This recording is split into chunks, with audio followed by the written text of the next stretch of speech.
మీరు టీడీపీని వీడడానికి అంటే 1999లో పొత్తుల్లో భాగంగా మీ టికెట్ను కాదని బీజేపీ కాడ కేటాయించడము, మీరు పని చేసినా కూడా ఎటువంటి మీకు ప్రయోజనం కావచ్చు, మీకు గుర్తింపు కావచ్చు కలవకపోవడంతోనే కాంగ్రెస్ పార్టీలోకి వెళ్ళిపోయినట్టు. కాంగ్రెస్ పార్టీలోకి మీరు నేరుగా వెళ్ళారా, మిమ్మల్ని ఎవరైనా తీసుకెళ్లారా? లేదు, నన్ను ఆ రోజు గులాబ్ నబీ ఆజాద్ గారు ఈ రాష్ట్రానికి ఇన్ఛార్జ్ ఉన్నారు.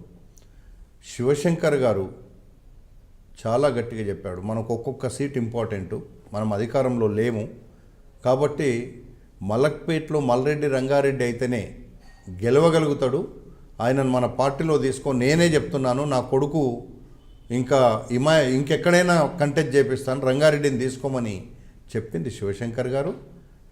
సోనియా గాంధీ దగ్గర తీసుకెళ్ళింది గులాబ్ నబీ ఆజాద్ గారు, తీసుకెళ్ళి కమిట్మెంట్ చేశారు. చెప్పిన ప్రకారంగా నాకు టికెట్ ఇచ్చారు. నేను ఆ రోజుల్లో దాదాపు 40,000 ఓట్లతో నేను 2004లో గెలిచాను. మరి గిరీష్ సంఘి గారితో మీకు ఎలా సంబంధాలు ఉండేవి? అసలు పరిచయం ఎలా ఏర్పడింది? వార్తా దినపత్రిక అధినేత గిరీష్ సంఘి గారు. వార్తా దినపత్రిక అనేది చాలా లేటుగా వచ్చింది. మేము చదువుకునే రోజుల్లో ఆయనకు కూడా వ్యవసాయ భూములు ఉండేది, నాకు కూడా అక్కడ వ్యవసాయ భూములు ఉన్నాయి.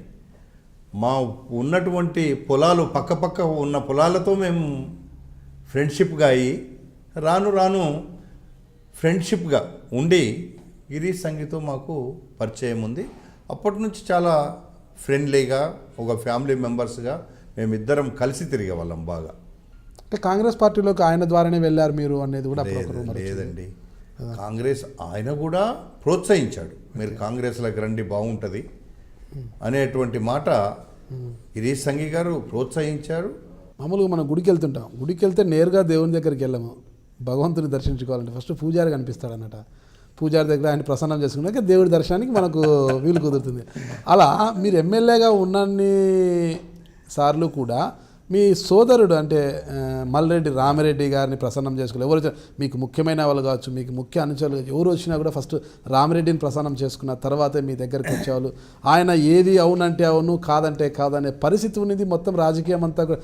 మీరు రాజకీయమే ఆయన మీద ఆధారపడి చేసేవారు అన్న విమర్శలు వచ్చేవారు అప్పట్లో. బ్రదర్, నిజం చెప్తున్నా, నా బ్రదర్స్ ఎప్పుడు కూడా రాజకీయంగా నాకు ఎక్కడ ఇన్వాల్వ్ కూడా కాలేదు. వాళ్ళు రామిరెడ్డిని మండల ప్రెసిడెంట్ ఎందుకు చేసినానంటే ఆ రోజు అలాంటి పరిస్థితులు వచ్చినాయి కాబట్టి, ఒక పెద్ద మండలానికి ఎమ్మెల్యేగా లేను నేను, రాజకీయంగా అవసరమైతే పార్టీని వ్యతిరేకించి, తెలుగుదేశం పార్టీని వ్యతిరేకించి నేను మండల ప్రెసిడెంట్ చేసిన.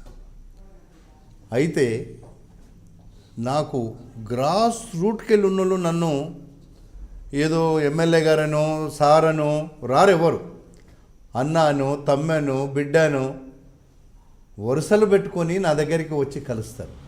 నేను ఆ గడ్డ మీద పుట్టిన బిడ్డను, నేను ఇంకేదో జిల్లాకి వెళ్ళి వచ్చో లేకపోతే ఇంకేదో ప్రాంతంకి వెళ్ళి వచ్చో ఆడ ఎమ్మెల్యేని కాలేదు.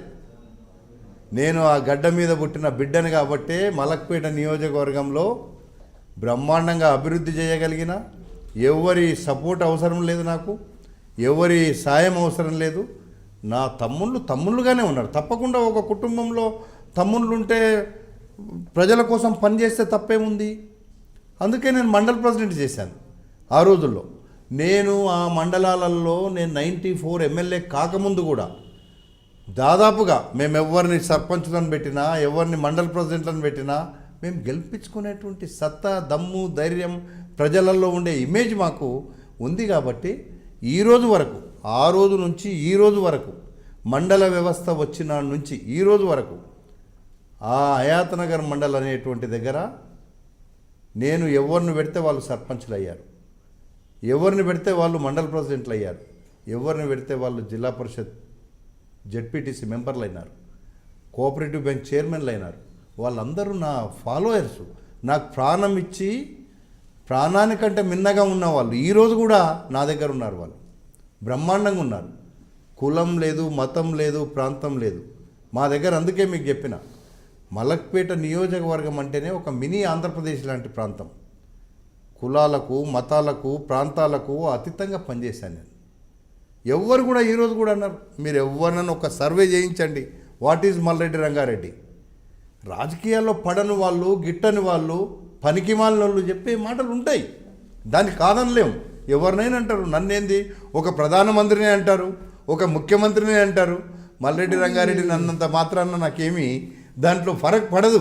కానీ నాకు ఎవరో చెప్పేంత సీను, నాకు నిజం చెప్పాలంటే మా జిల్లా మంత్రులు కానీ ముఖ్యమంత్రి కానీ ఎవరు నాకు చెప్పేవాళ్ళు కాదు.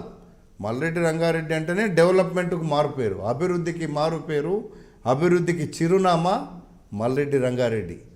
అందుకే దాన్ని ఏ రకంగా మల్రెడ్డి రంగారెడ్డిని డ్యామేజ్ చేయడానికి పనికొచ్చారు అంతే. మీరు చూస్తున్నారు ఐ డ్రీమ్ న్యూస్ని. మీరు చూస్తున్నది ఐ డ్రీమ్ న్యూస్. అంటే కళలని నిజం చేస్తూ ప్రజలకి నిజాలని కళల ద్వారా తీసుకొచ్చే ఐ డ్రీమ్కి మై బెస్ట్ విషెస్. మీరు చూస్తున్నది ఐ డ్రీమ్ న్యూస్.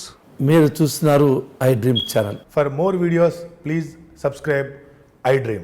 మరిన్ని వీడియోల కోసం ఐ డ్రీమ్ ని సబ్స్క్రైబ్ చేయండి. Please subscribe I dream. And I'm very much satisfied with the way interview went on. Kindly subscribe to iDream. For more videos, subscribe to iDream. And loads of fun entertainment and content. Do watch